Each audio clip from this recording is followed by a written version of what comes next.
It's okay, buddy. You're fine. You want a treat? There you go. Initiating hyperspace Launch sequence. 5, 4, 3, 2, 1.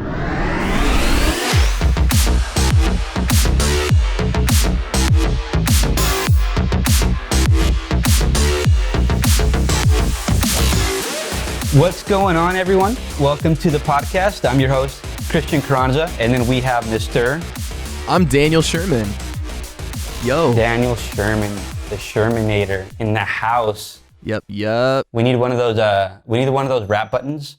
They like push the button and it goes like, you know what I'm talking about, right? Yeah. We need like the po, like the trumpets there it and is. stuff. We'll just use that. Yeah, I'll just do it. Use that. I'll just I do like it for that. you. Just cue me whenever we need it, and I'll just So Definitely. That's going to be our thing. I love it. Wait, which episode are we doing, by the way? Oh, I thought we were doing yours. Did you think we were doing mine? I thought we were doing yours first. Are we doing mine first? Nah. Yeah, let's do yours first. All right. We can do mine It was in first. the spreadsheet, bro. It was in the spreadsheet. You sent me a spreadsheet?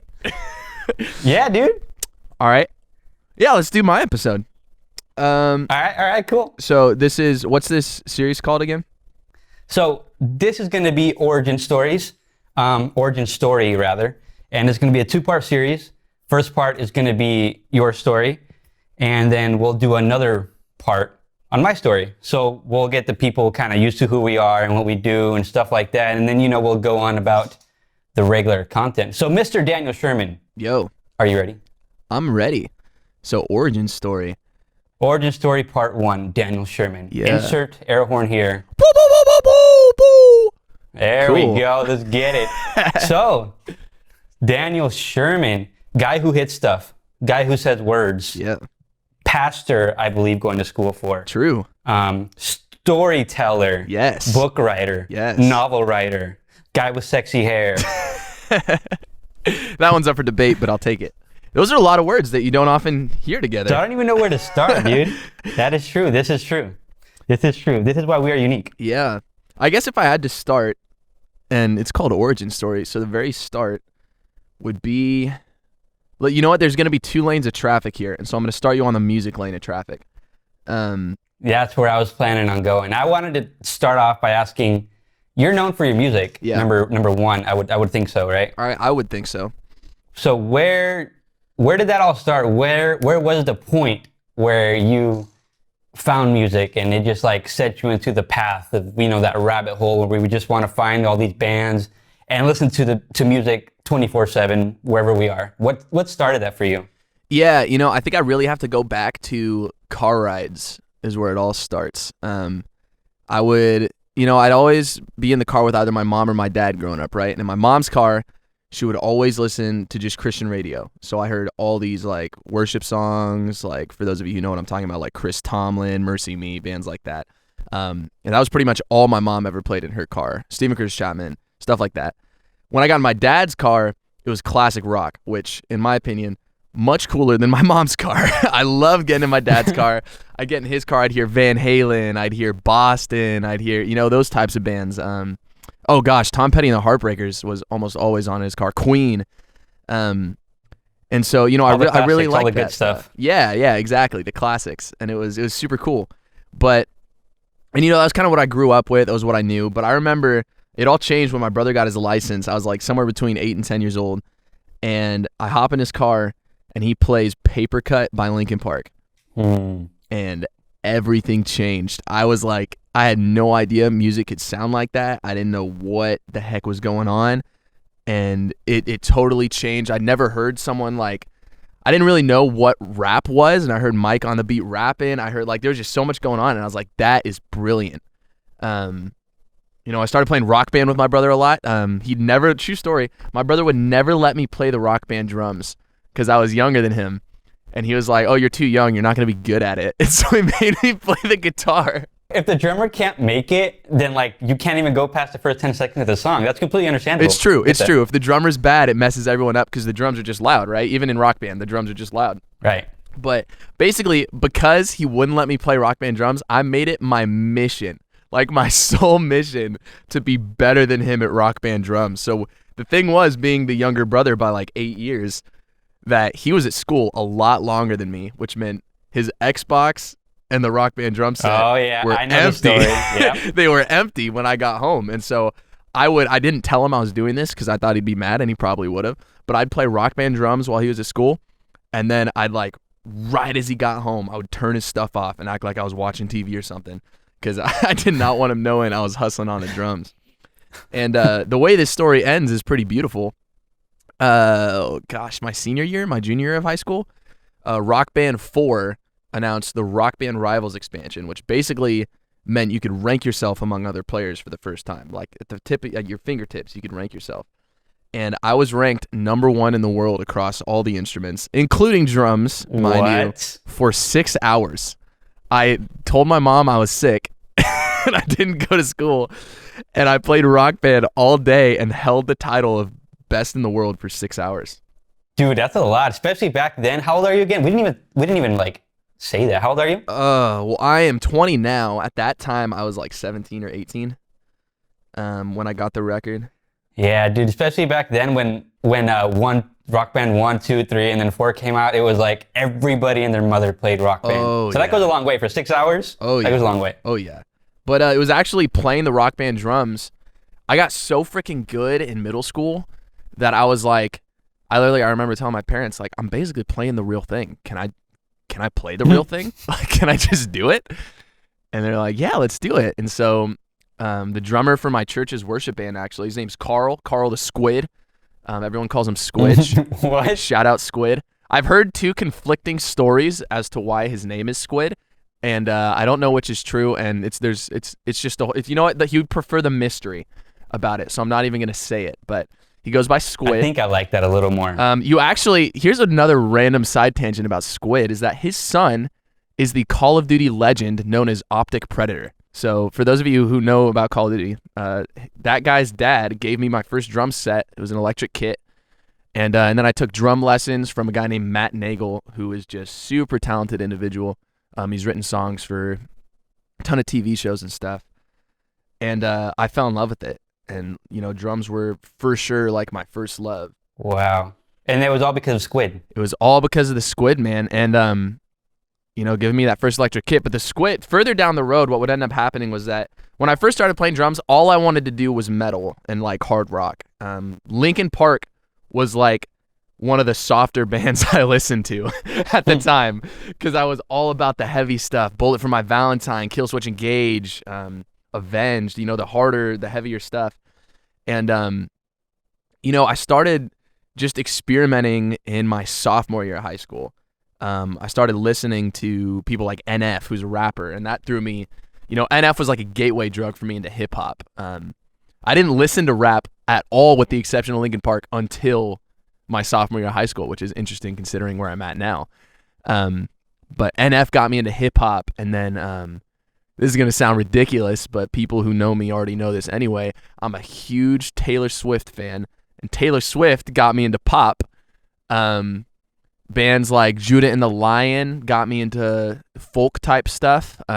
There's this kind of folk pop, rock, hip hop, which is really confusing, but it was like a gateway. I started experimenting with other genres, and I started playing drums to other genres and listening to other genres. And, I kind of realized I'd had this really focused, there's one way to do music, and it's heavy. That's what music is. And kind of as I started experimenting, I was like, no, this is all really cool stuff. Except country. Country's terrible, and it's garbage. But everything else is real music, It's out there. I feel like we just lost half our listeners because of that comment. No, it's fine. They don't deserve us. No mercy from me on that. Christian will be the nice guy with country fans. He's like, no, there's a place for you. I'm like, get the frick out of my house. Oh my gosh, dude. You just don't want anybody listening to this. No. Look, if you like country, you're welcome. We maybe don't agree. I maybe don't have any respect for you, but you're welcome. It's totally allowed. We're all open arms here. Yeah, open arms from Christian. Like, I kind of understand that now, like, because I've obviously listened to your music, and I've obviously listened to your band, and it makes sense when you have so many influences, like where your style comes from. Because I'm like Travis Barker. He was a marching band, right? Yeah. And that influenced his style, and you could hear it, how it's different. It's punk, but he has some like really like a lot of snare stuff in there, and it's because he was in a marching band. And then I believe there's a band called Mute Math. I'm sure Yeah. you heard of them too. Yep.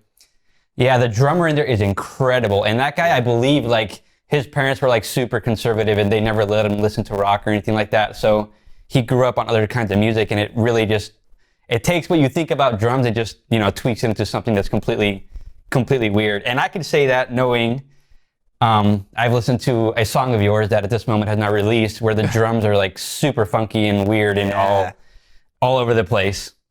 I think We'll it'll get be into that released later, by the time this. I think you're talking about the one that drops tonight when we're recording this, right? This is correct. This is Yeah, true. so we can talk about it. They'll have heard it by now.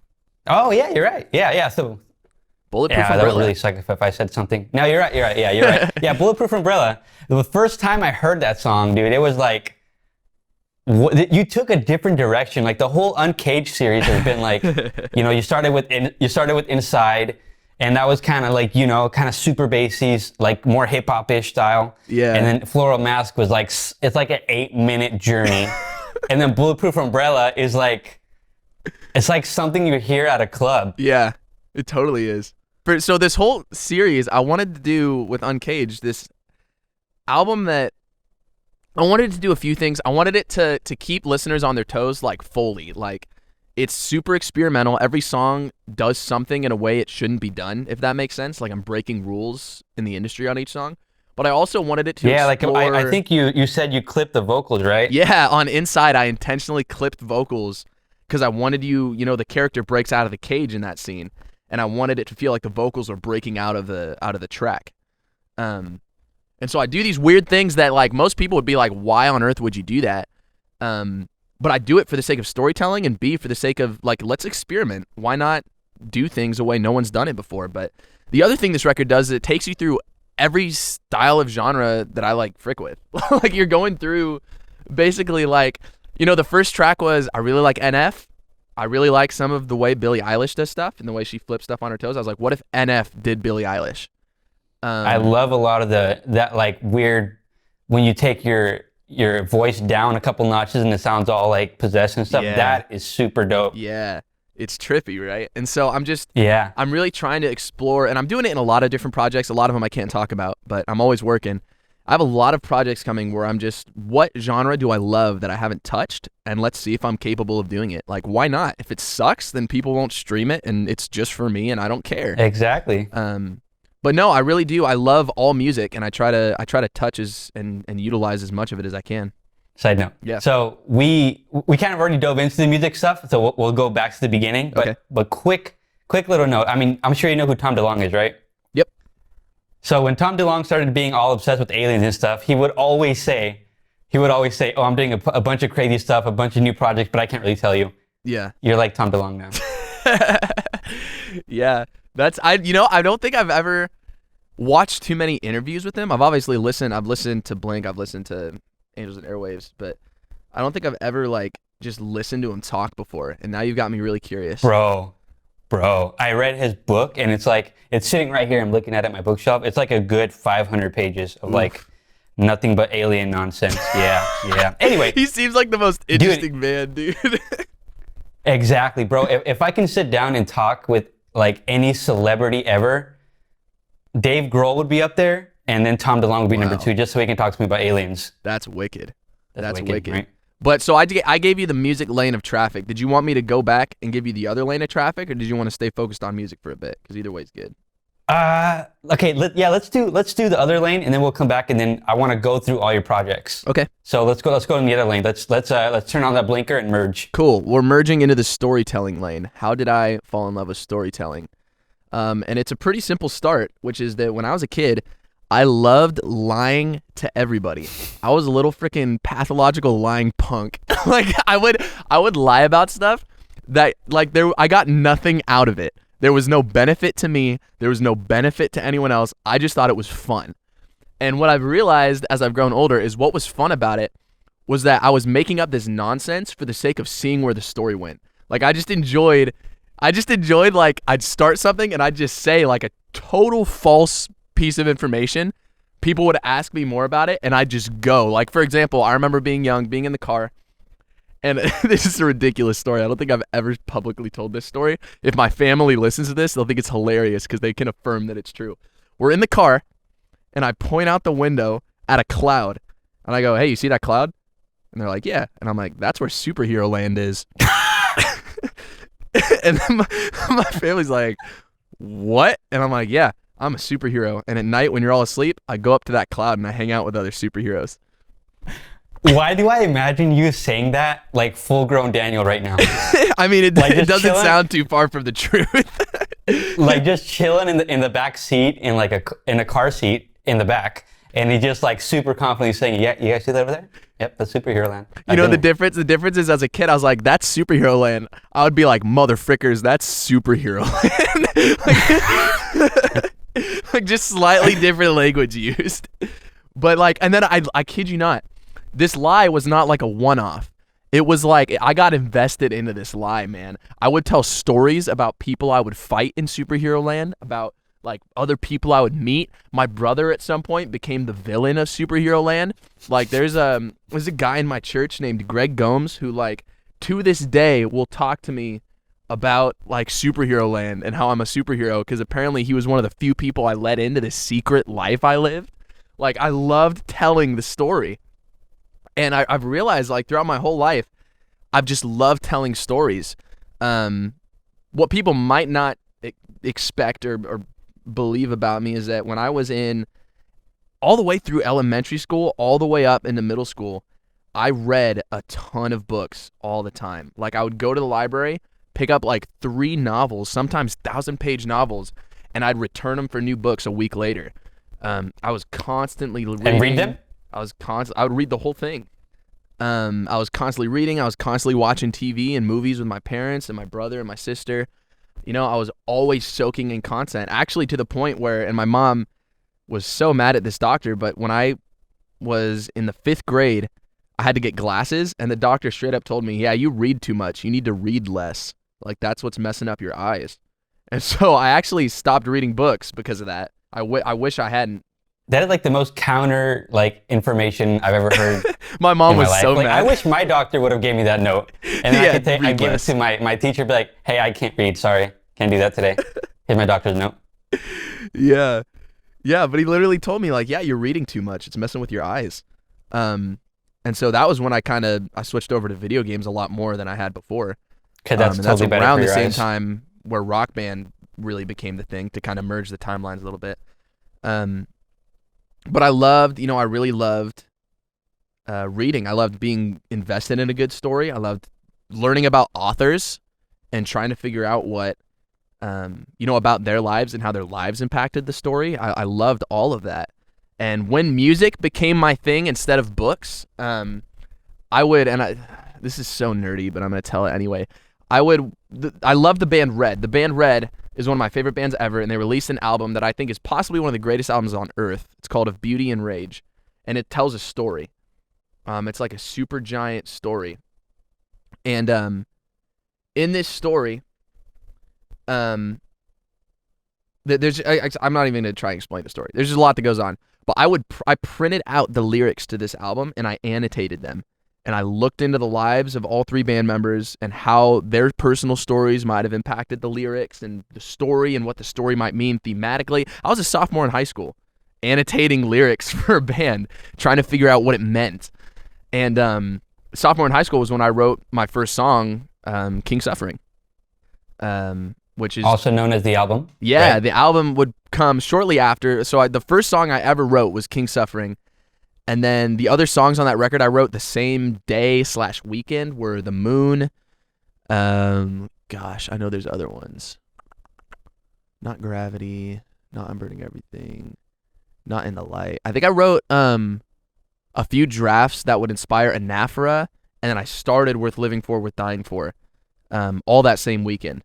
And that would become, 3 years later, it would become the album King Suffering, all hinged into that character that I created with the first song.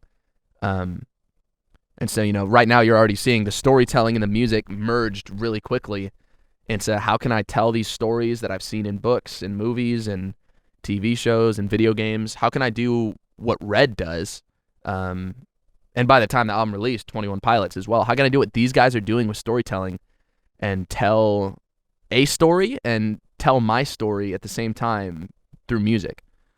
It became a real And you're passion. kind of doing it. Yeah. And you're kind of doing it because you have the album, right? And then you just released the novel shortly, like what, a week ago? Yeah. A week ago. Pretty much on the date, I think. A week ago. Something like that. Yeah. Which is surreal. So you're on the path already. I never would have. I mean, I always, when I was a kid, I always wanted to write a book. And then when I stopped reading, that dream kind of faded.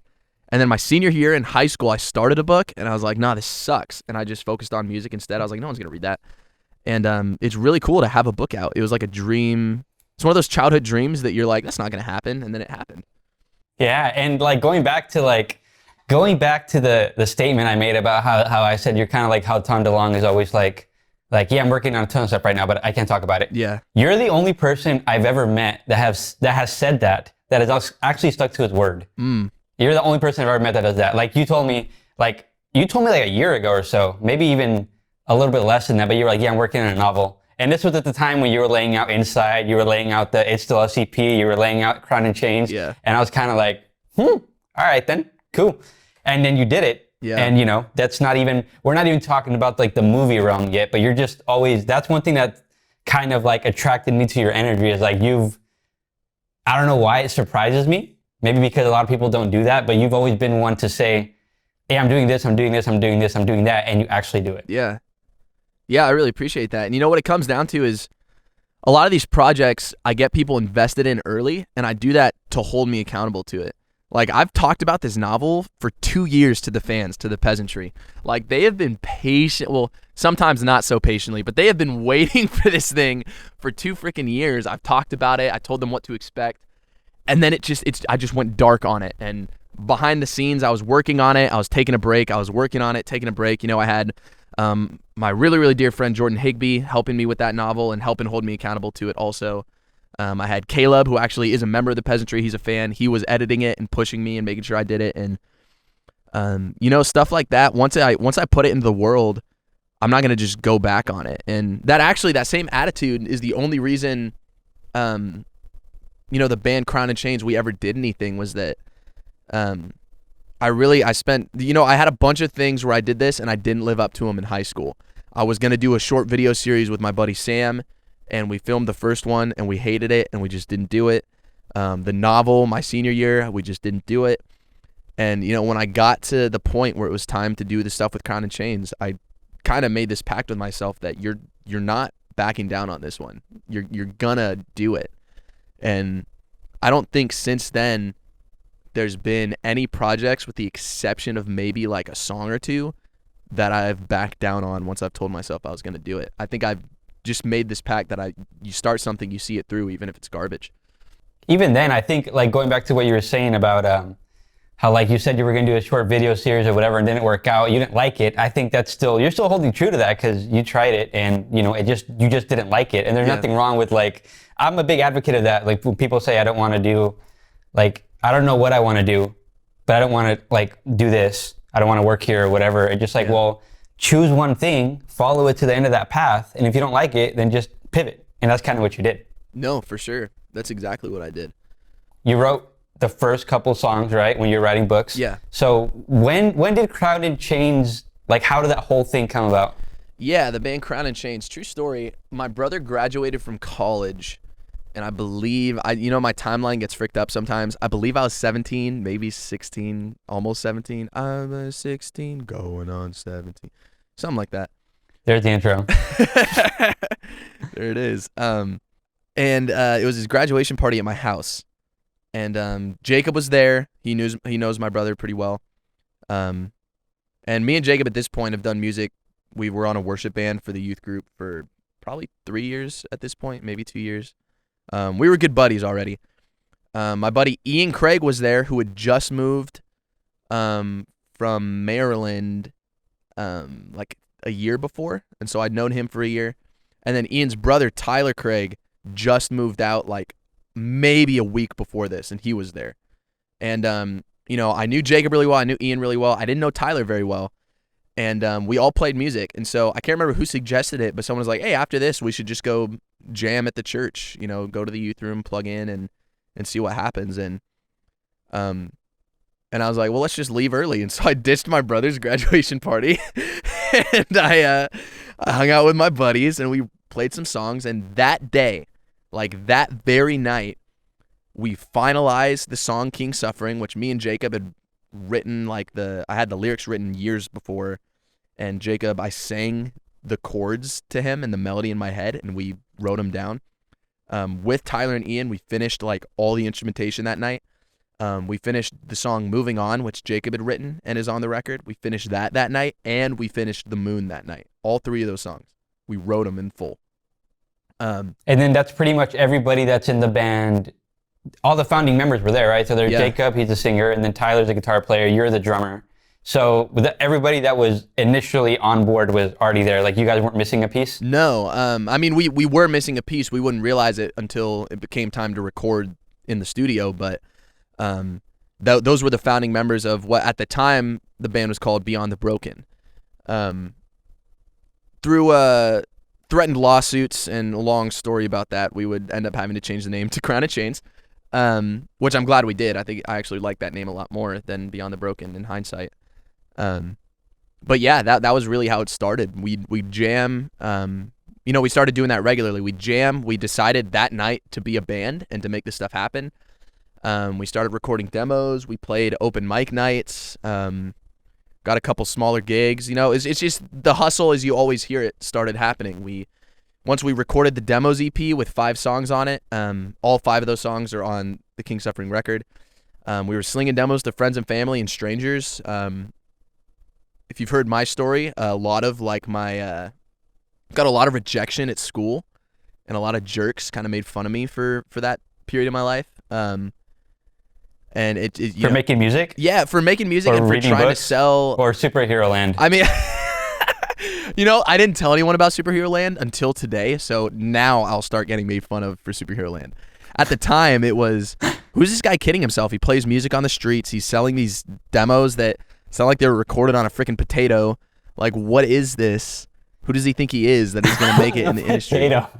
Like, you know what I mean? Like, that was what people thought of me in high school. And some people were quiet about that. Some people supported me even though they felt that, and I really appreciate those people the most, to be honest. People were like, this kid's kidding himself, but I'm going to see it through. Like, I'm going to give him my $5 and wish him the best. There are other people who were very vocal about the fact they thought I sucked. They thought I was kidding myself and that I wasn't going to go anywhere. And to my face, I'd be like, hey, do you want to buy this record? It's going to help me get in the studio. And they'd be like, no, you're terrible. And they'd walk away. Like, teachers, same thing. I had teachers who would walk up to me, or I would walk up to them, ask them to listen to my demo. I had one teacher literally offer to buy it and then tell me how the way I was doing things was wrong. I had these terrible experiences with putting myself out there. And just kept doing it. That would inspire what became arguably the most impactful song I've ever written, which is Letters. That's all true story. The way that classmates and teachers responded to me. That song gives me chills. And then going to we'll tie this all later on the future. Yeah. But it's really cool how in your video for Expect, it's kind of, I bet it felt so good to be where you are now. Dude. And you're in the school where everything happened, and you're throwing the letters down the desks and all that. Dude, it was honestly a little emotional for me. I tried not to show that to you because we were it was business, but it was kind of in an emotional moment for me to do that song, because that song is totally a frick you song. Expect is totally what did you expect from me? And what they expected from me is what, I'm talking about in Laugh at Me. I'm saying I'm a joke to you. And I got to kind of say nah. I love that you do that too. I love that you do that. You don't try to play a lot of people for something you're not, and go and rent a Lamborghini for a day and buy a couple fake chains. You're just Daniel, who lives with his parents and drinks chocolate milk. And I dig the fact that you constantly put that out there. Yeah. The reason I realized really quick, the thing that pisses me off the most when I look at how I was treated in high school is that the people, at least a lot of the people who would make fun of me or criticize me for my music, those are the people who are SoundCloud rappers who are doing exactly what you just talked about in their music. They're like, yo, I'm super hard. I've got the strap on, I'm making cash, I'm slinging, and it's like, dude, I know you live in Springtown, I know you're 5'8", I know you live with your parents, and like I know you're not hard. Like I know I've met you. It's like, what are you talking about? This is just disgusting. And that's what Then Leave is about on the newest record. It's like all these people are just using music for something it's not meant to be. They're lying. They're trying to swindle the beat. It's like, just stop. And I refuse to do that, even if it means exposing things about myself that I've hidden for years that I don't want to talk about, that's uncomfortable. I would rather be authentic and uncomfortable than be comfortable putting up a front or a facade that's not who I am and that's not, in the long run, going to impact anyone in any way. You know what I mean? I do. And I mean, going back to the Crown and Chains, I remember like when we met, and I'm going to jump timelines again. Like, all good. Like we just did like 6 times. But you showed me Seasons. Yeah. And I listened to Crown and Chains, but it didn't hit that mark with me. Yeah. Like, and I'm pretty sure that's the first time that you've heard that from me, or like it didn't hit the mark. Yeah. So it is. Yeah. But then let me tell you what I heard that changed my perspective. Yeah. That like live room session, I think it was called, and your Sincerely Daniel, bro. Oh yeah. That song gives me chills. Even to this day, I can feel the emotion and like the way you spit your words, the rhymes, the video, the way you're just like going at it to the mic and you're like reading off your phone and stuff like that. And then, a lot of people I showed the song Seasons to, yeah, they didn't really get it. I was like, oh, dude, check out this new musician. We're going to be working together, blah, blah. I would show it to them and they didn't really get it. But I mean, the whole Crown and Chains thing, like that was the first thing I listened to before Seasons, because I believe we didn't talk about it until we met. Yeah. But then Seasons, and then that one song, just like, I can tell that your music was coming from something you've built up that you've been trying to get out, and this is the only way you can express it. Yeah. That's super interesting that you said it didn't hit for you, Seasons, because I think when I released it, that's what I expected. I expected Seasons to flop, and I didn't care. What Seasons was you got to get it out, right? I needed to get it out, and it was at a time in my life where I wrote it at a time in my life where I really needed it, and then I think I released it at a time where I needed it even more. But that song was, everyone hears Crown and Chains Daniel. They hear aggressive, they hear sometimes really emo, really depressed, really angsty, anger, a lot of anger in Crown and Chains. And I was like, there's this part of me that's just lamentful and gentle that no one at that time had heard before. And Seasons was, this is really what I feel like and what my mental sounds like a lot of the time. It's this, what I love about so much of that EP that the last 2 songs, I don't even think you've heard the last 2 songs. What's cool about that EP is, and there's exceptions to it, but there's this stagnance to the songs where it just forces you to sit in something that doesn't change for a long time. Dude, 100%. You know what I mean? And like, so yeah, the first time, like I said, the first time I heard it, it didn't really hit that mark with me. Yeah. Like I thought it was cool and all. It was, like kind of like a somber song. And then I listened to Crown and Chains and I was like, it's still not really my style. Yeah. And then I listened to that Sincerely Daniel, and I love that. And then I went back and listened to Seasons, and then that's when it hit the mark for me. Yeah. Maybe because I felt like I knew you. Yeah. You know what I mean? Yeah. Like through Sincerely Daniel, you literally like spit out your story to me. Yeah. In that song. True. And then to go back to Seasons, and I remember it was like, I was in Livermore that whole day, and I was driving back home, and it was dark, and there was nobody on the road. I think it was a weekend. It was dark, and I had that song blasting all the way up, and I listened to it on repeat the whole 45-minute drive home. Yeah. And that's when it hit. Yeah. Once that EP drops, and you guys have 3 singles, when you listen to those singles, if you want to know how I, A, wrote a couple of those songs, and B, how I imagine people listening to it, take your phone, put in some earbuds, and go on a night walk with no one, alone, and listen to that EP. I even say, and I know I fall sick of walking alone, I picture you listening to that song on a walk at night alone, because it's stagnant intentionally. It's supposed to almost feel like a movie score instead of a song. Like there's not much happening, but when you're on a walk and you're alone and you're sitting on the lyrics, it fuels introspection in a way. I I think a lot of artists are It afraid feels to do. heavy, Yeah, for sure. I think a lot of artists need, but it feels heavy in like not the guitars and stuff, but just the weight of what you're saying and the song and the keys and stuff like that. Yeah, I think it just forces you to wrestle with something inside of you. Just like the score to a movie, it boosts the content that you're seeing, right? I think the way I tackled those songs with that Stagnance, it forces you to kind of look in and process yourself a little bit. And I think a lot of artists in a time where we're all sort of ADHD with our music, where we can't handle a song that's longer than 3 minutes. I was like, frick that. I'm writing 7-minute songs. Like, and you know what? I'm not even going to make them interesting 7-minute songs. I'm just going to make you sit in them.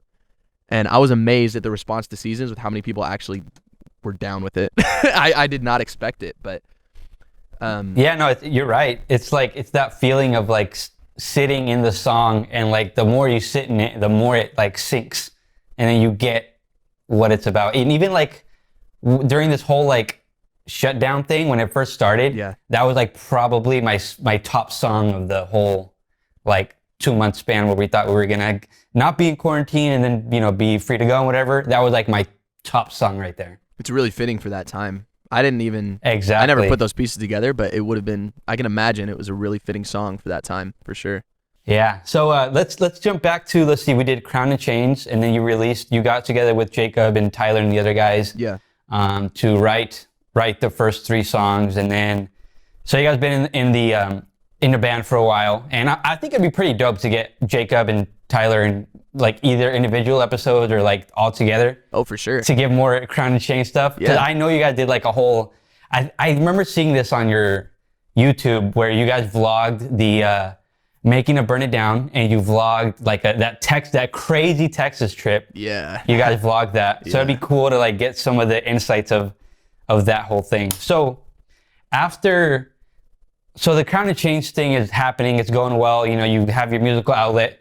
What gave you the itch to start doing the season series? And then we'll jump into, because there's still it's Us EP, it's still Us evolving, and then, Uncaged. So where did that itch come from to like start something new? Because I feel like in a band, it would feel really weird.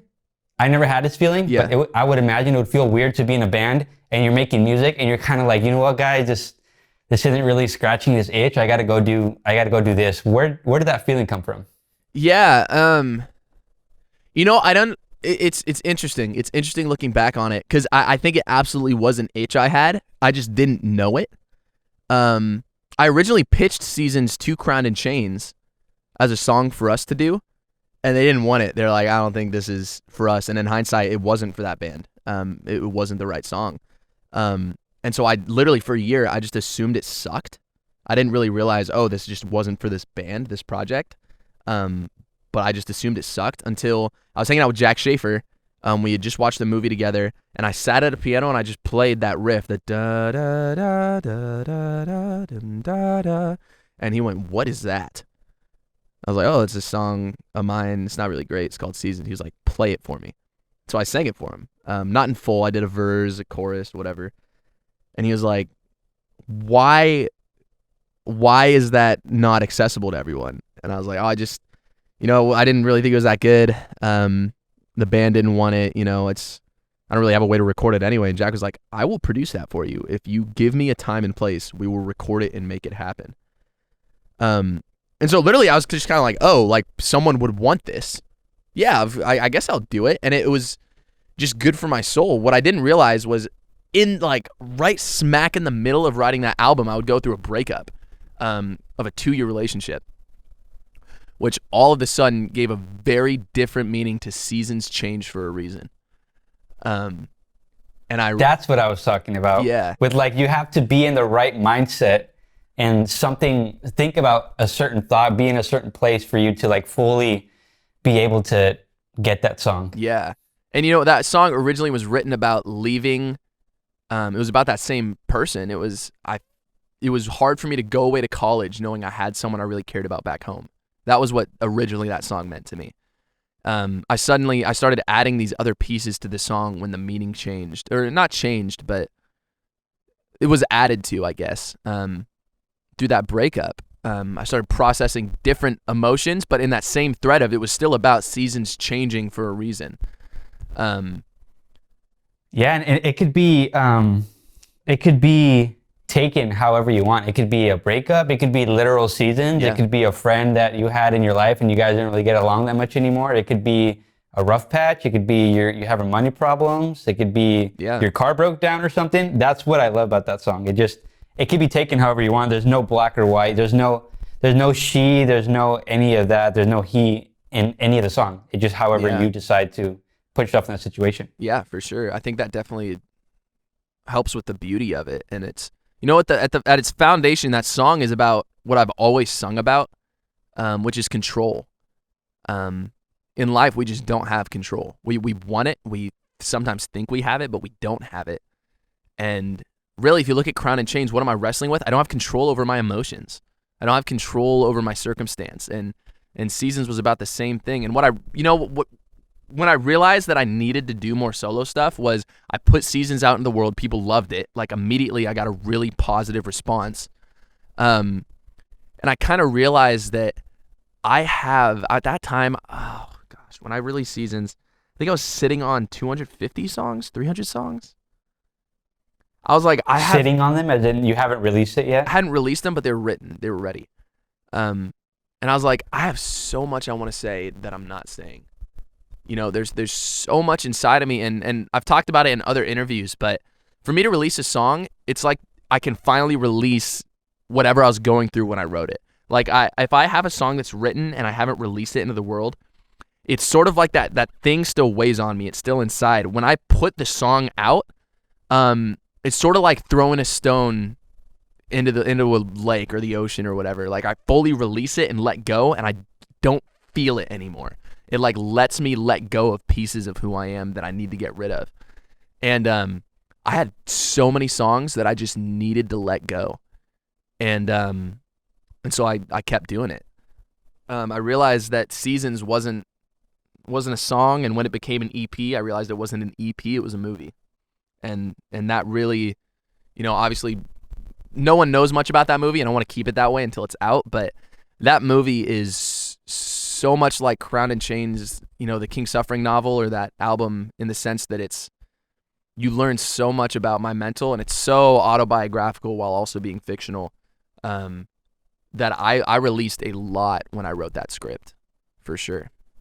That's kind of where I wanted to say too, but I don't know if you were going to say it on here, about like, once you explained to me that this is going to be a movie, that's when it hit the mark for me, as in like, oh, now I could definitely like see where this takes place. And it paints a picture, you know, from that like phone call, from like the rain that you can hear, and it sounds like there's some leaves in there. It paints the picture. Yeah. I think you and possibly Jack, I don't know how much of the script Jack read or not, but I think you are possibly the only person in the world besides me who understands the weight of those songs too, knowing what it's about and how things play out. Because that script totally answers the questions raised by what is this phone call? What is this record playing at the start? What is the car crash? You know what I mean? Yeah, and you know what's weird is like I can still bump that song for sure, like on my own, like by myself. Yeah. And it's sometimes it's weird because I'm like, this is Daniel, I know him. But at the same time, it's like you have a different entity of you that comes out in the songs. You know what I mean? It's like for sure. You turn it on, and it's like you know, when we were filming, you know, any of the Uncaged stuff, how you could just flip a switch and then you just turn into a character. And when I'm listening to that, it's you, but it's a different character. Yeah. And with that being said, let's so we went over Seasons and the Crown and Chains stuff. Yeah. Now, throughout all the, you know, the somber that is Seasons, and the seriousness and the heaviness that is Seasons. Yeah. Where did Uncaged come from? Yeah, you know, Uncaged was the world turned upside down when COVID hit, right? Right. I had so many plans. The biggest plan I was most excited for was filming a movie with you, the Seasons movie, the Chapter 1 movie. And I had all these plans I was so excited about. And then I just even like right before, a month before the world went nuts, I even told everyone, here's my release schedule. And then that release schedule was torn up and thrown out the window without any control. And Uncaged came from someone very generous, and I believe they want to remain anonymous, so I won't say who it was. Someone very generous gave me audio interface, a microphone, studio speakers, all these things I needed, and was just like, I believe in your music. I want to invest in you. Here's some stuff I don't use anymore. And so I was just messing with that one night. And it really, that whole project started with me. I made the beat and I just sang, I don't want to stay inside, or I don't want to be inside. I haven't listened to it in a while. I don't even remember my own lyric. I don't want to be inside tonight. And I was like, whatever, like I'll just lay that down and frick around and see what comes out of this. It wasn't meant to release. It was an experiment. And, I've told this story a few times, so I won't go quite as in depth, but that song, that hook became a song. That song became a story. That story became a bunch of songs. That bunch of songs became a fully fleshed out universe.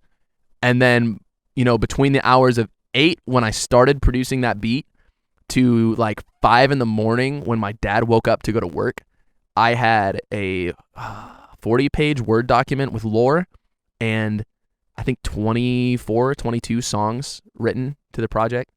And that was all just for Uncaged? All just Uncaged. 100% Uncaged. In one day? Yeah, one night. That blows me away is how you do that. Like I remember, and we're going to jump storyline for like the 20th time again. Go for it. But when we were about to shoot Run It, you said something like, yeah, man, sorry I'm late. I just finished mixing another album. I was like, what in the hell? Like, how do you have your Counting Change, you have your Seasons here, you have your Uncaged. We're working on this, which I thought I was up to speed on. I was like, hey, I know everything working at the moment. And then you like come back and you're like, sorry, bro, I've been so slow to texting. I just finished mixing 15 songs. I'm like, yeah, how? That's so cool how it just like, it oozes out of you. And then there's different universes. That's one of the things I love about your music too, is like, you can pick and choose like which universe you want to dive into. You want to get into some weird stuff, go into Uncaged. If you want to get into some banger hip hops, you can get into some of the Giovanni stuff. If you want to get into some like slower stuff, go into Seasons. Counting Change, all around good rock music. Yeah, that's one thing I always really liked about your music. And so with Uncaged, that's where we met. Yeah, and I'm gonna leave that open for another episode. So okay, that was Uncaged. That was Seasons. That was Counting Change. So now let's roll into the you and Giovanni stuff. It's Us series. Tell me about that. That series, it totally evolved, and that's not like even like a pun. That's like a theme that we ended up. For that. That's like a theme that ended up coming out of it, which is why we called that last record Evolving.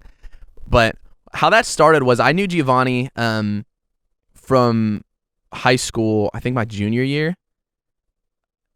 and senior year. I think we were in music composition together, which basically was they put us in front of GarageBand and like an old version of Reason, and they teach you a little bit of music theory, and they teach you how to make beats and chord progressions. And then in like a 50-minute class, you send in like a really crappy beat to the teacher, who then gives you an easy A, which is why we all took it, the easy A. That class helped fuel my love for music, and from what I've heard from Giovanni, that class helped to do the same for him. And so we hadn't talked in, let's see, if that was my senior year, then we hadn't talked in 2 years. And I see him posting beats on his Snapchat, and I'm like, bro, you make beats, like, let's do something. And he was like, yeah, we should. And then he didn't get back to me. and then he posted a lo-fi beat, and it was one of the ones on the record. I can't remember which one it was. And I messaged him like, I want it. Are you down to work? And like, slight exaggeration, but it dang near felt like, to me, it felt like he was like, yeah, just come over tomorrow and let's do it. Like, it was that sort of sudden, like, yeah, let's do it. Why not? Like, he was just like, I'm in. And we made what was a very experimental EP, the It's Us EP. It was lo-fi done like lo-fi's never been done that I've seen. And it was just, how can we capture raw emotion by like, I'm singing and rapping this stuff the week I wrote it all. I wrote that whole record in one day, lyrically at least. How can I how can I capture that raw emotion? And the best way to capture something raw is to put it into the world raw. I'm pitchy on that whole record, and there were even times where Giovanni asked me to sing something pitchier. My rap takes, if I didn't get it first take, I got it like third, and we were like, yep. I recorded that whole thing in a freaking closet. Like, it was just this really weird process that I hadn't seen done before. I mean, 3 of the songs on that record aren't even songs. They're intro, interlude, and outro, and it's just a monologue. It's weird. It's surreal. It feels uncomfortable, and that kind of the tagline as we promoted that record was we want it to feel like you're overhearing a conversation you shouldn't. Like you're hiding in a closet in someone's room, and you're hearing them talk to someone else, and you know you shouldn't. That's what we wanted that record to feel like. And yeah, that's a lot of the low pass effects on there, right? Yeah. How it sounds kind of muffled. Yeah, exactly. I think it's cool. So when you guys recorded that, one thing I wondered was, you know how like in the interlude and then the outro kind of thing, when you're talking, was that like planned? Did you go into the closet and you're like, okay, I'm just gonna start talking and you're gonna hit record and we're gonna like put this in there? Or did he just take like little bits and pieces from the beginnings and intros of songs before you actually started it and just like meshed it together? Yeah, that's a great question. It was a little bit of everything. Most of it is stuff I didn't know I was going to say when I said it, but basically he sent me those beats all at the same time, the whole album, with the exception of Better, because that's the only song on the record I wrote the melody to as well. He sent me these beats, and a lot of what I did is I wrote songs to him, but there was a few songs I just couldn't find a rap, I couldn't find a melody, I couldn't find whatever, right? And so I just wrote down things the songs made me feel. And in the booth, it came down to, bro, what's more lo-fi and frick-it and raw than me just saying what I'm feeling over a beat? And so, you know, for each of those, I really just walked in there and I just talked. Sometimes I'd walk in with a few notes of things I wanted to say. Sometimes I didn't. But I just talked. Like interlude, none of that was planned. I just talked. I remember in outro, the only thing I planned was saying the phrase, I'm exploring the puddles of music again, because that's what he titled the track when he sent it to me, was Exploring the Puddles. Oh, that's good. That's awesome. I was always wondering about that because, like, you know, especially like in my profession, what I do, you know, a lot of those things there are like blooper takes. Yeah. And then we could put it together and make a blooper reel, kind of how we did for like Run It and like, you know, Yeah, for sure. Expect.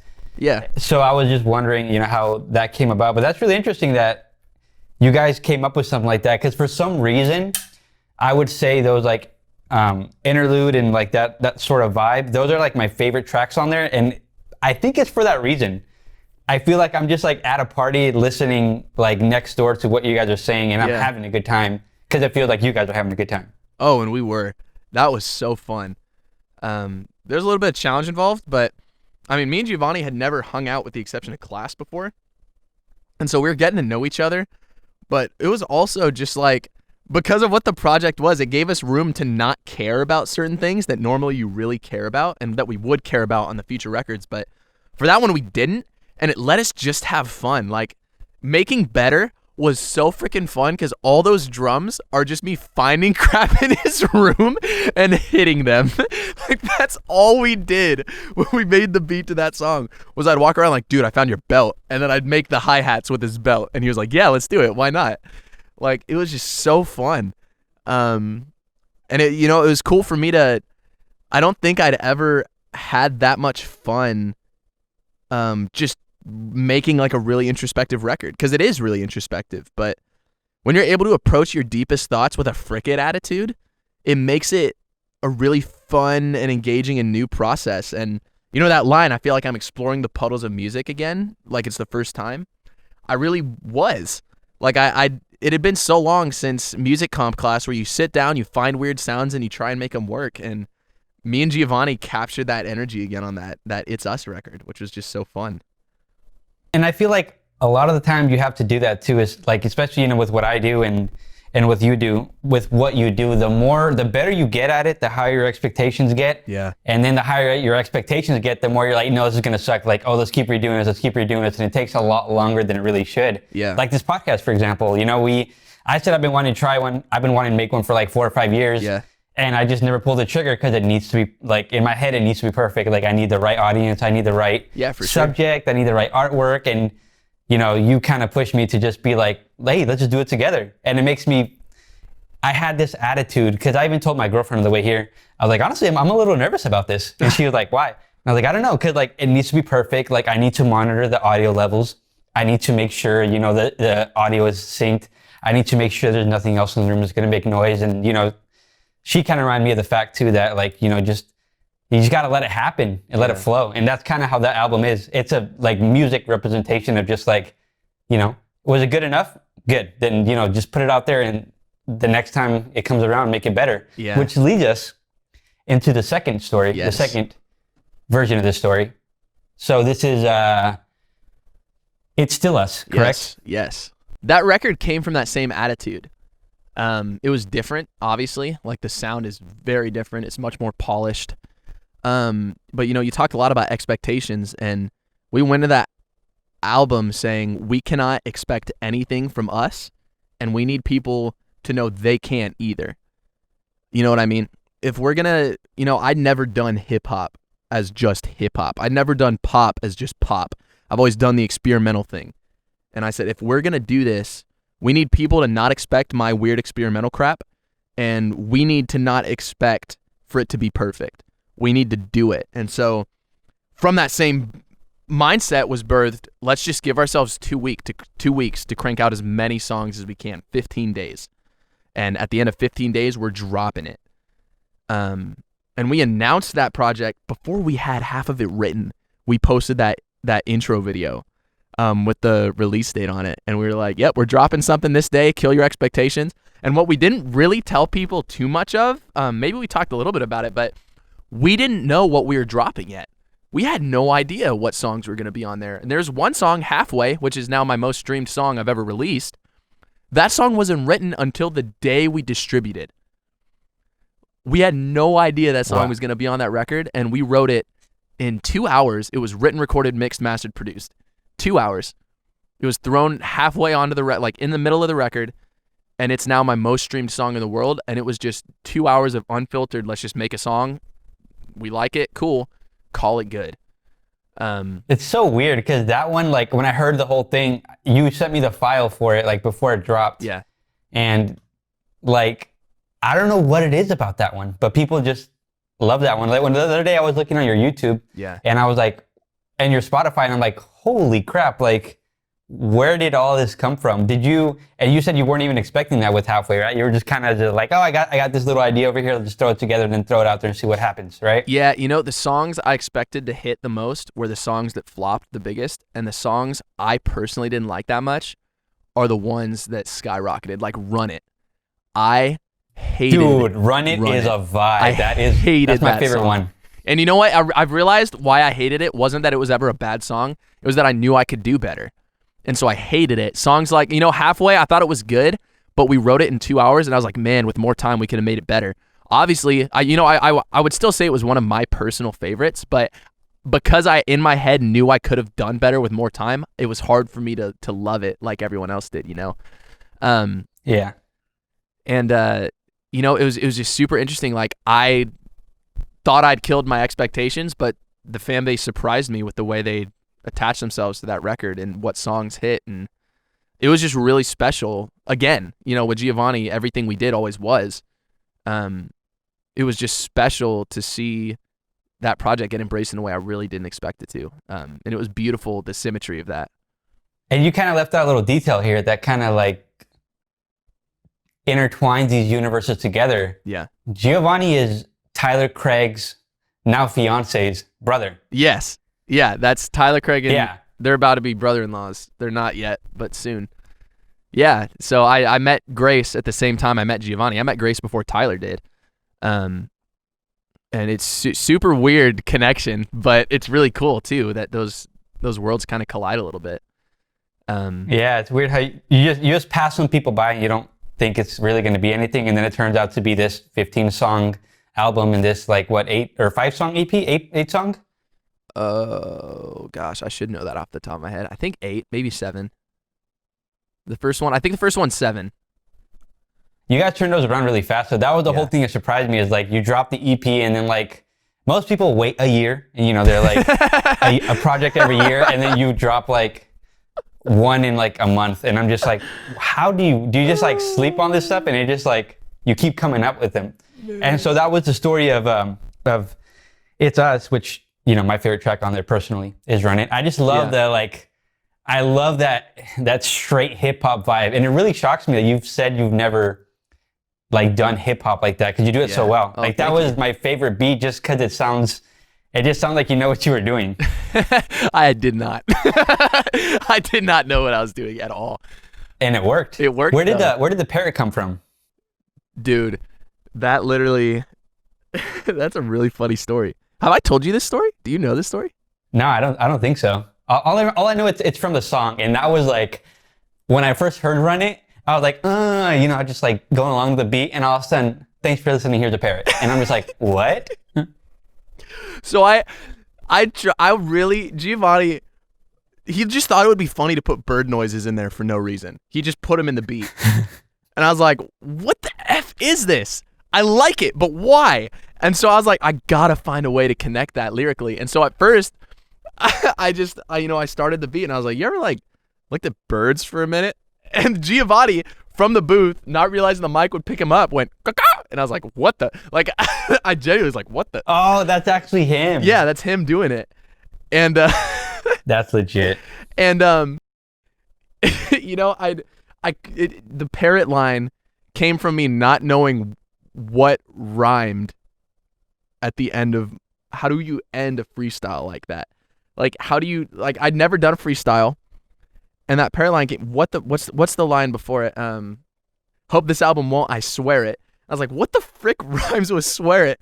And I just remember this, once it hit me, there was no going back. It's like, here's a parrot, and then the bird noises. I was like, it was this genius coincidence that I wish I could say I planned in like this genius, weird mastermind, twisted Daniel thought process, but it literally was this beautiful coincidence that like it just made the whole record. The parrot became this huge thing for the record. And we set out, one of the things we really wanted to do when we started It's Still Us was we did goats, get out and try something, and there were goat noises. And I was like, I want to find a way to at the time we really wanted to do turtle next. We were like, we should do like a turtle, something with turtles on the next one for another interlude. And when he made the Run It beat, it just became like, oh no, instead of that, we're going to do this. We're going to make the parrot the theme. And it is a really weird story. Doesn't actually like have any significance or meaning. It was just funny. It was just a funny moment that we kept. And I'm so glad we did. Yeah, dude, it's the thing now to just, you know, that whole album you should have, if it was like a physical thing, it would be the most appropriate thing to just put a big parrot on it. Yeah, for sure. And just put Daniel Sherman and Giovanni Piazza on there.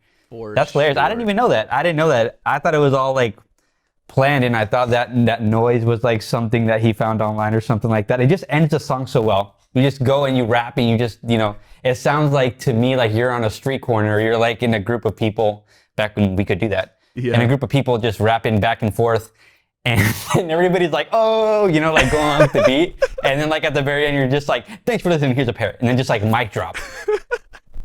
That's how it felt when we laid it down. And we had just the timing of it's perfect, dude. Thanks for listening, here's a parrot. And then the like right away too. It was just, if you see the video, Giovanni on the take we used, because I think we did like 3 takes, he does this weird like it wasn't even like a parrot, dude. Like the noise comes in, you jump off the truck, and then Giovanni gets in this like Karate Kid like kick hummingbird stance, but karate he's bobbing stance.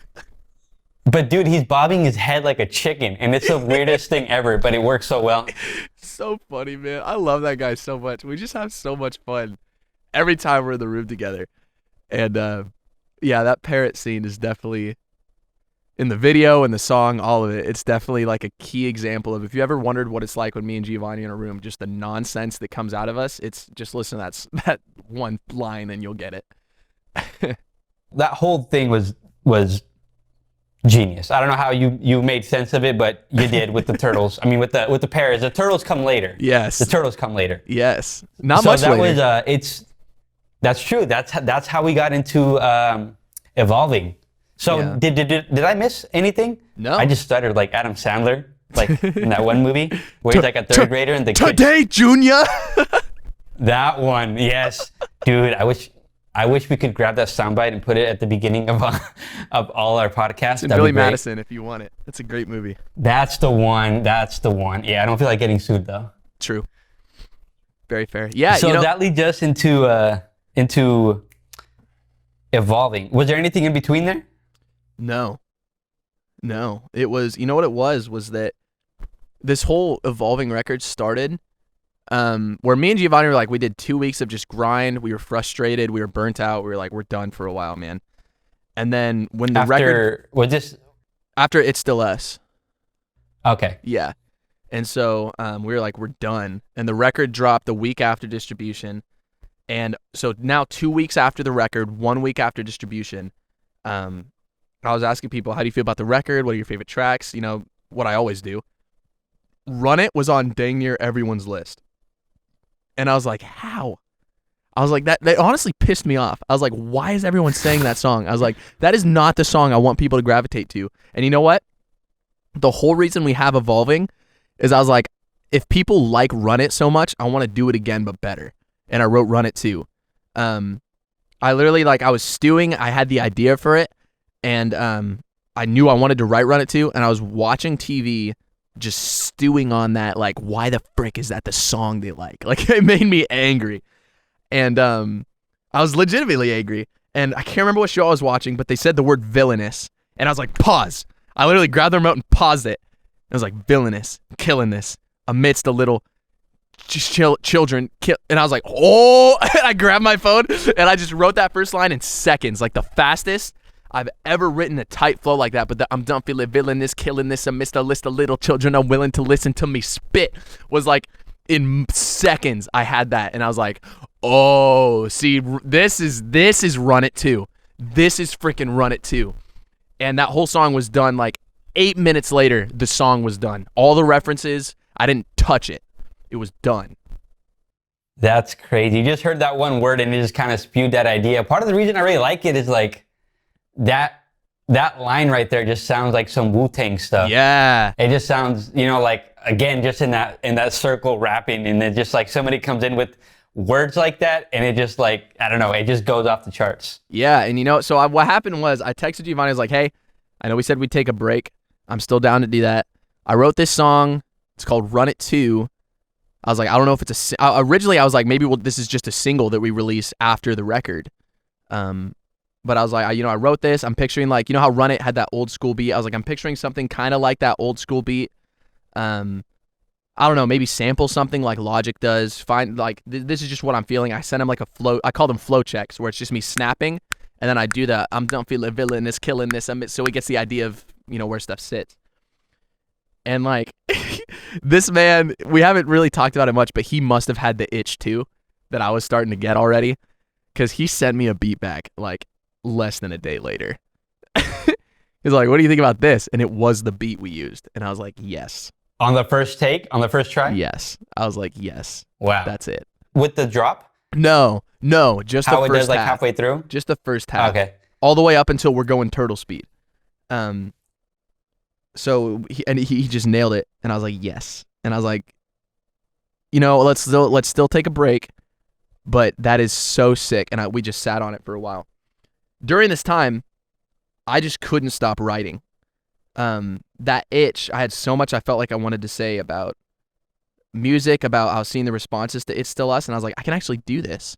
And it gave me like confidence in my rapping for the first time. I've always hated my rapping, and people who I really look up to musically have always told me it's my best feature. Like Jake Jones, who I've loved his music since I was 13 years old. He produced Hourglass, and he's producing the next song by Crown and Chains.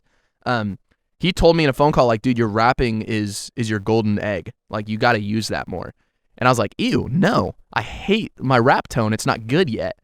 But after It's Still Us and seeing the way people embrace just a full-on hip-hop pop record, I was like, maybe I can freaking do this.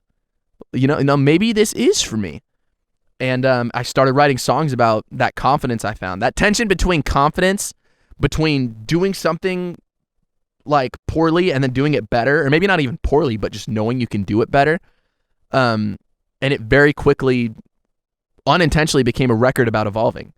And so, when I pitched the idea to Giovanni, it was like, if we're going to do this, we need to do that thing we haven't done yet, and we need to polish this and get it right. Well, if we're going to do it turtle speed, we need to really do it turtle speed and like go slow and polish this thing up and get it to sound how we would want it to sound. Like we're going to get it right. And he was down. And that's how the whole turtle speed thing came from, and from Run It Too? Yeah, there was originally a monologue at the end of that where I talked about how It's Still Us was like the story of the tortoise and the hare, where like they get into a race or whatever, and the rabbit, like, or the hare or whatever you want to call it, it like runs too fast and birds itself out, and then the turtle wins at the end, even though it's hecka slow. It felt like we did. Part of our frustrations when we released It's Still Us was like, people love it, it's great, but we struggle with some of those songs because we know they could have been better. And so we were like, if we're going to do another record and we're going to finish this really, we kind of knew the whole time, this is the end of a trilogy if we do Evolving. Like, this is it. We're not going to do that again. We're going to make it sound how we want it to sound. We're going to polish it. We're going to be like the turtle, and we're going to take our time with this one to get it to sound great. And we did. And the best part was that, the previous records, we'd given the release date, we'd talked about the project, and so people knew it was coming.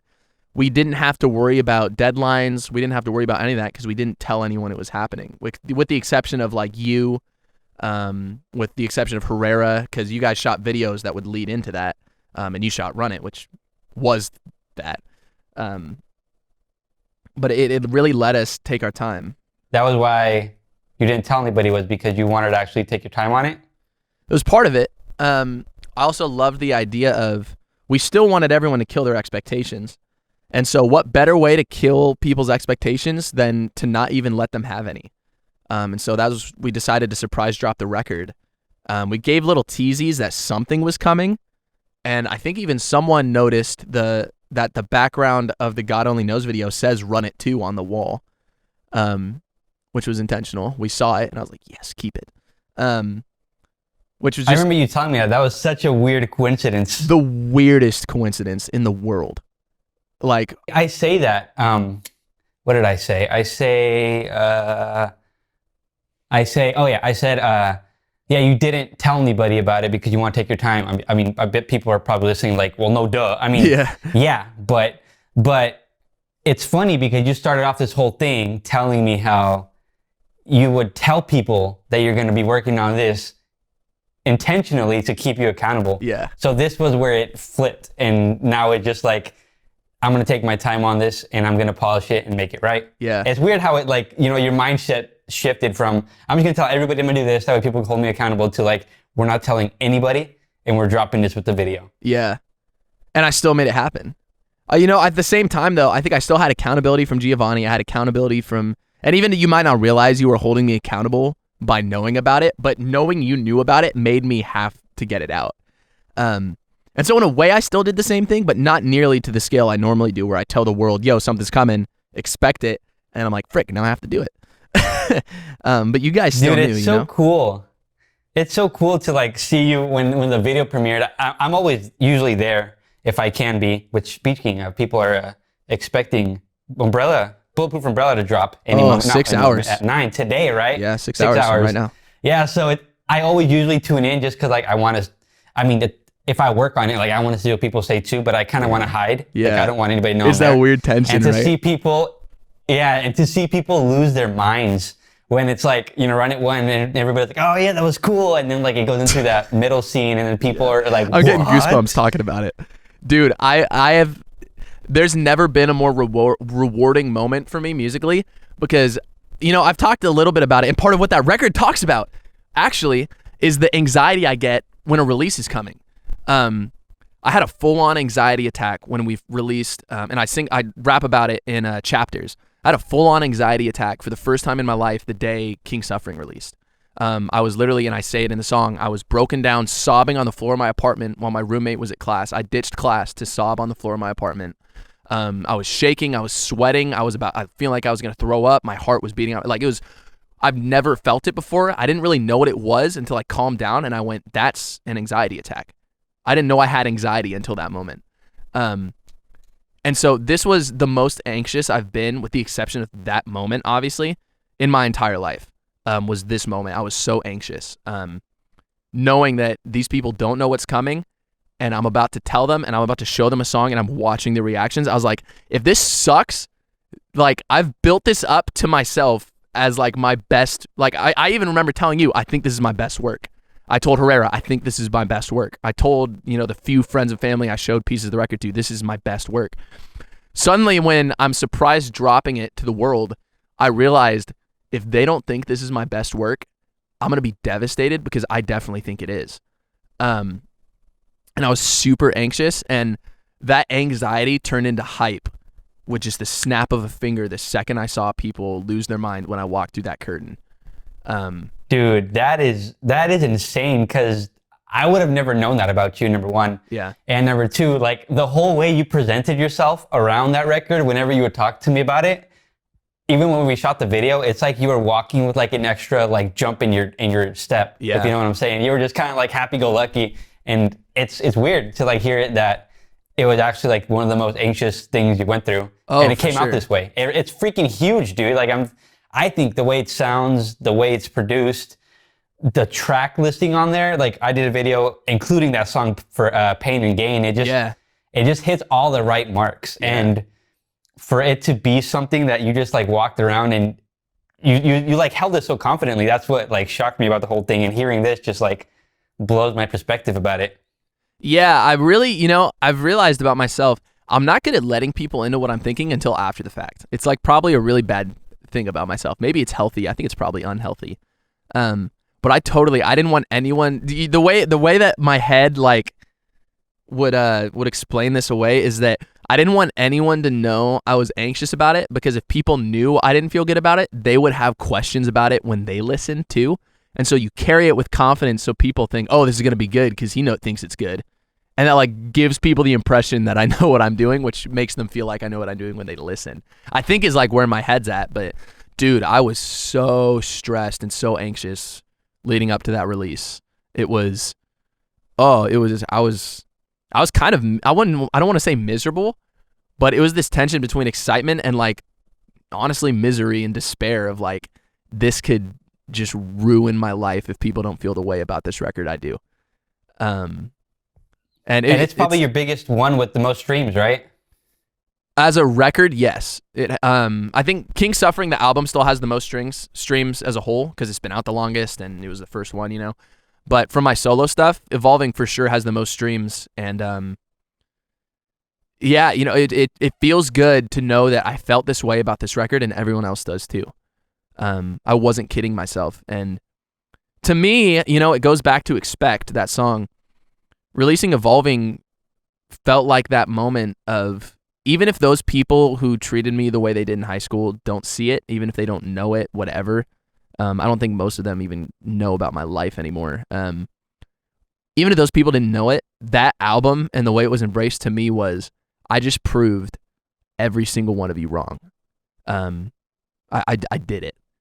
And, and that's where If You Insist comes in, that last song. Which, man, I don't want to talk about it too much because I will cry. But that song is totally, it's totally... Jot that down. That's an idea for another podcast right there. Yeah. We got to talk about that. Yeah, it ends the record perfectly, because the only reason I got where I was because other people insisted. Those voices that told me that I couldn't do it and I sucked way back at Crown and Chains, they told me I couldn't, and I believed them all the way up until Evolving to some extent. You can hear me wrestle with it in Letters. You can hear me wrestle with what can I do this when I talk about not releasing Seasons for a year after I wrote it. You can hear it in some of the way I talk about it on It's Us, and definitely in It's Still Us when you get to Interlude, when you get to Expect, those songs. It's all over my music. You can hear it in I'm Still Waiting, in that I'm still waiting to stop believing the lies people have told me. And the only reason I got to Evolving was because other people, friends, family, and fans insisted that they were wrong to me the whole process. And to have that song conclude that record, and then to get the response out of that record that it got, was so freaking poetic. It's unbelievable. It totally was a full circle moment for me. That was really surreal. I didn't even know that. This is the first time you shared this with me, and Yeah. I know what it's like to have other people in your corner and push you through, and you look back and you're like, damn, I wish I did that. But it's honestly, like, that's one of the records that, like, I talk about all the time about, like, you should make one a vinyl. I know it's an expensive process, but like, that's the one. I think so That's too. the one that you should put on a vinyl. And I'm glad you pushed through it, and then you did what you did, because honestly, if it was me, like back then, and I tried to do music, people are like, you suck, you suck, you suck, you suck. I probably would have stopped. And it's incredible for me to hear your story. And we talked for like hours besides this. Yeah. But it's, the way that you said that with that song just perfectly concludes everything, and how everything is going for you. Did we miss anything besides that's the most recent one, right? Evolving? Yeah. The only thing we didn't talk about, and we can talk about another time, was stuff like Evidence Burns and the newest one, Conclusion. But those are kind of mystery songs anyway, so I'd rather leave them a mystery anyway. I think it's cool. We could totally do the that only for... other thing I want to say is on that same thread, man, that being here with you doing this podcast, you're one of those people who pushed me through. You've been here since seasons. You've been here for dang near my entire solo career, and you're one of those people who, no question asked, I'm like, hey, I'm thinking about this video, and you're like, yep. No questions asked. Hey, even the first day I met you, it was like, yo, so this might sound kind of weird, but I have this EP I'm working on, and it's actually a movie. And you're like, yeah, sure. And you're one of those people. I could, if I were trying to name all of them right now, this podcast would be another hour long. But you're one of those people who has allowed me to be where I am, and so thank you for that, man. You seriously have, the way you've shared your art with me, and the way that you've shared just your genuine opinions with me too, and your friendship with me. You're one of those people who's insisted, and so yeah, just thank you for that. I appreciate that. I wasn't going to say anything about it because I didn't want to like bring myself into this. I wanted it to be like something like that's yours. It's kind of your origin story. Yeah. But no, I appreciate it. From the moment we met, you had this energy off you that I'm just like, I don't know who this guy is, but he's going to be something. And whether it's a musician, whether it's a movie producer, whether it's a book writer, whether it's you're one of those dudes like Mike Shinoda that just produces for other people. Yeah. You're going to be one of those things. You just have that spark. And there's not very many people I could just sit there and talk for an hour or like a couple of hours. And, there's other stories where we'll talk about the backstory of Bulletproof and Barrel, and we had like an extra hour, 2 hours to talk. Yeah. And we'll talk about that right now. But, from the beginning, I've told even my girlfriend, like I talk about this all the time. You send me a song, and I'm not trying to, this isn't a toot your own horn podcast, but no, for sure. I talk about this all the time. You send me a song, and I listen to it, and I show it to Amanda, and I'm literally like, how is he so damn talented? Like I don't understand it. Man, that means so much. Thank you. So just doing this podcast with you it's an honor in itself, and friendship, feelings. Likewise, I appreciate you, and working with you is always the best, which is, what we did this podcast. Now we get to do it even more often. Yeah. It might be a little weird because COVID, and, we're making it work though. Yeah. And, I really appreciate you as a person. Working with you is honestly one of my favorite things to do. You shoot me a text, you're like, hey, Christian, let's work on this. I'm like, cool, let's go. Let's go. I'm there. You want my drone? I'll bring that. I crash it, but that's okay. I'll make it work. No, man, it goes both ways. I hope you know that I genuinely, I love working with you because I know I'm not, when I bring in a video guy, or even with this podcast, I know I'm not bringing in someone who's going to execute my vision, or who's going to just, I don't just get a videographer. I don't just get a director. I don't just get an editor. I get a visionary every time I work with you. And we'll talk about it. I'll bring it up more in your origin story episode, but when I work with you, it's not like you point the camera where I say and you shoot. It's you bring ideas to the table, and sometimes your ideas even impact the story and add to it and make it better than it was before you got there. And so that same energy that man, it means so much to know you feel towards me. It goes both ways for sure. I love working with you. I love just hanging out with you, even if it's, I take you to the wrong filming location and we walk an extra 2 hours. I love just talking with you and hanging out with you, and I'm super excited to start doing this podcast too. I think this is going to be wicked fun. Right on, bro. And with all that being said, I would say that would be a great place to end the first episode, and that I think that was pretty good.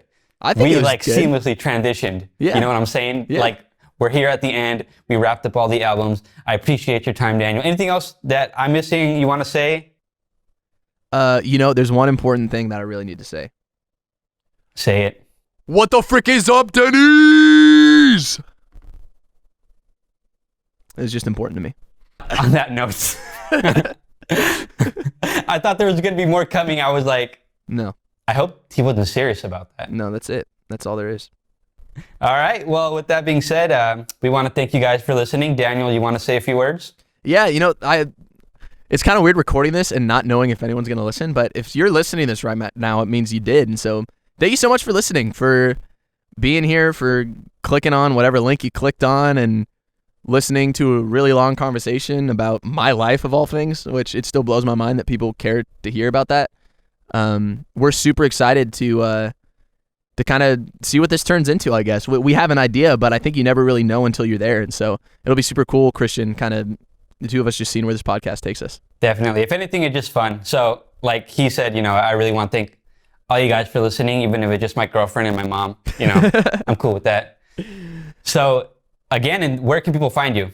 Oh, that is really important. I can't believe I haven't said that yet. I'm like terrible Come promo. on, My bro. intern is going to send me a You're text. terrible with My that. intern is going to send me a text saying, did you seriously wait until the end of the video or the end of the podcast to do that? Yeah, you can find me on Instagram at music by Daniel Sherman. You can find me on Twitter at Dan_the_man_127. You can find me on all streaming services at Daniel Sherman or under Crowned in Chains for my band stuff. And you can find me on OnlyFans at, I'm just kidding.